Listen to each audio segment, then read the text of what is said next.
Hi Bill and Pat, I'm going to go through your new 2021 Forest River Sunseeker LE2550 DS. I'm going to start with the front tires. They should be filled to 75 psi and 80 in the rear. So you have the aluminum rubberized running boards. The side camera is located right here and it is blinker activated. You'll see that the keys are in the entry door handle. So the oval key works for both the entry door handle and the deadbolt. The deadbolt is the safest to use whenever possible. You have the Ford ignition key, the Ford lock, unlock, and panic button. These small silver keys are the storage compartment keys, and the gray plastic ones are for the safe. So the safe is actually located in the entry step, right above the battery compartments. So,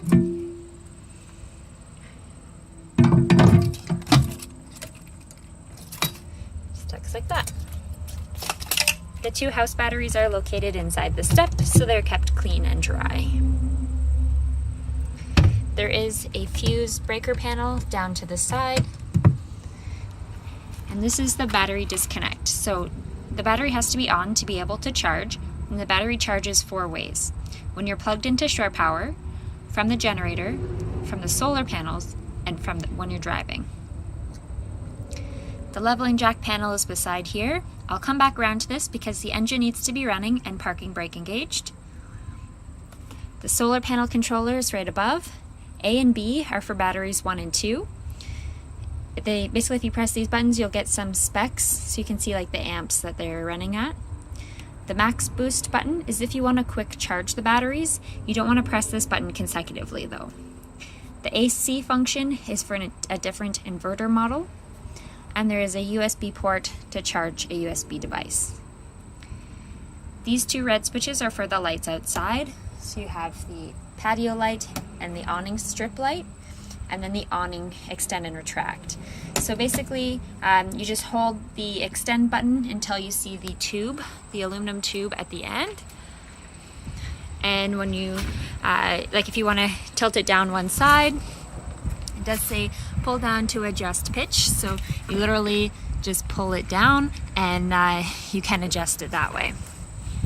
If you have pulled it down, tilted it down for the rain, you don't have to adjust it. You can just press the retract button and it will adjust on its own. And then this is a furnace stuck off to the side here. In the entry door jamb, you'll see the phone number for Safe Ride Roadside Assistance.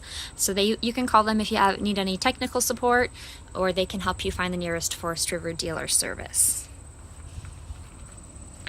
Continuing with the compartments outside, the propane is in the first compartment.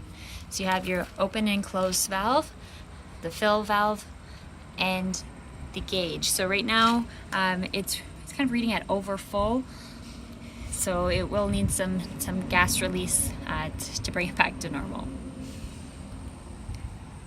Right above it, we have just the regular 110 outlet.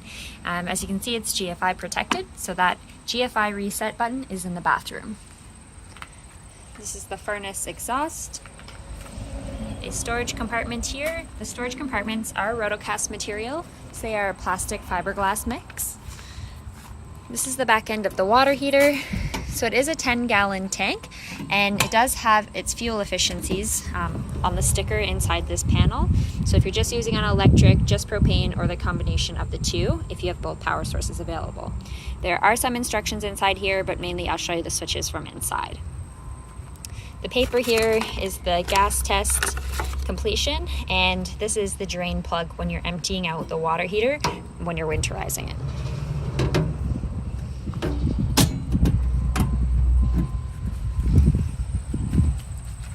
You have your pass-through compartment at the back. You have the black drain port. And off to the side, this is the slide-out sink controller for the bedroom slide. So if you ever had any issues with the slide going in unevenly, or if it didn't want to retract when you're using the slide button, you can come out here. It has instructions on it. It's just upside down. Basically, you would press the button 6 times, hold it on the 7th time, and then you would use the slide out button inside as normal. So that's called the emergency retract, and you would let us know what's happening, and we can take a look at it and diagnose the issue.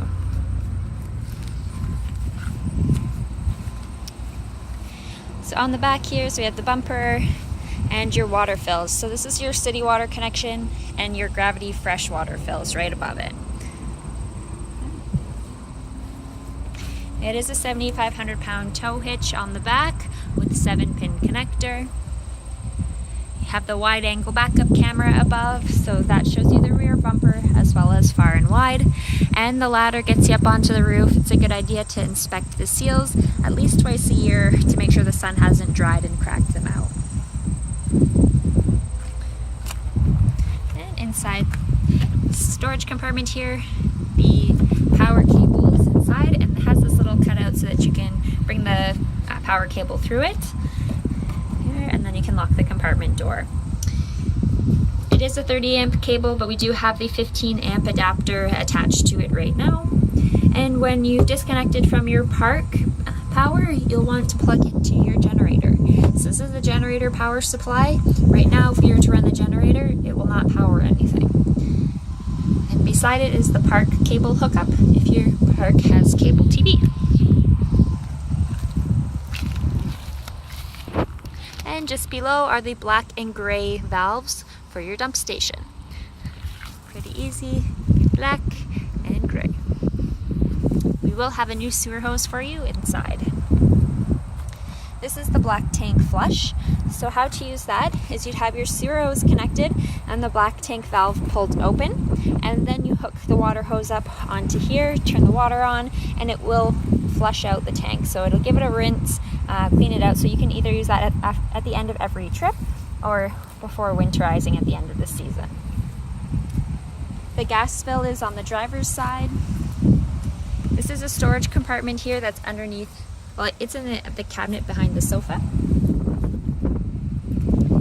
We have another storage compartment below. And there is the sink controller for the living room slide. The next compartment has the generator. So it is the 4,000 Cummins Onan Micro Quiet. This does run off the engine gas tank, and it's set at 1/4 of the tank, so it will shut off so you have time to get to a gas station. You can start the generator from inside, which I'll be doing. It's just a little bit louder without the door on. But it is a good idea to start it from out here if you haven't run the generator in a few months. So you want to get a good press directly at the line. So you do that by holding down the prime side for a few seconds or until the red light comes on. And then you hold it down on start for about 10 seconds unless it turns on sooner. If it doesn't start on right away, you'll want to give it at least 30 seconds before restarting. And then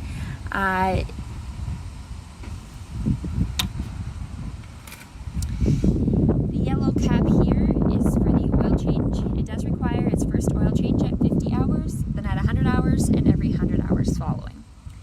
There is a little breaker switch down to the side if you find that you have the generator on and it's not providing power to anything. And this is the exhaust tip for the generator, and above it is the other side camera.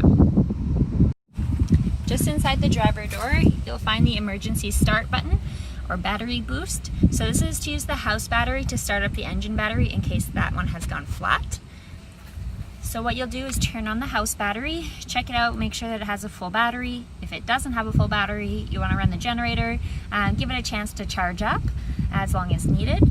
And then you'll put the key in the ignition, start the, press this button down, and then turn the key over. So that should start up the battery, start the engine right away. And off to the side here is the parking brake. So the parking brake, you can use your foot to press it down to engage it. The parking brake has to be on to be able to use the leveling jacks and the slide out. What's important to know is that if you release the parking brake while the jacks are down, they will emergency retract. So if you didn't mean to do that, it's a very rocky and rough way down. So it's best to remember not to release it unless the slide is in and the jacks are up. And then there's just headlights and cruise control operations on the steering wheel. So I'll come back to the rest inside. It does have a function as well that you can turn off the display if it's like nighttime and you find it's too bright or something. And of course you have physical buttons for the volume, mute, and to change the tuner.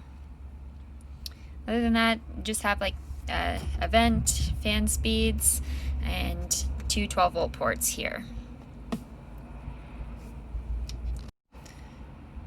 Okay, so the backup camera will default, so you can watch it like a rear view mirror. When you turn the blinker on, this is the side camera. It's underneath the slide out at the moment. And that's down the other side. So it does have kind of like a timing where it stays there to make sure that you've cleared the area before it turns off the camera. So radio, Bluetooth audio, so if your phone is connected by Bluetooth, you can have like Bluetooth calling, which was the microphone up in the top, and you can also play music from your phone. Has the USB port in the bottom, so you can also plug in a device for music. The camera view, if the camera didn't default automatically or fast enough for you, you can select it there. Pressing the home button,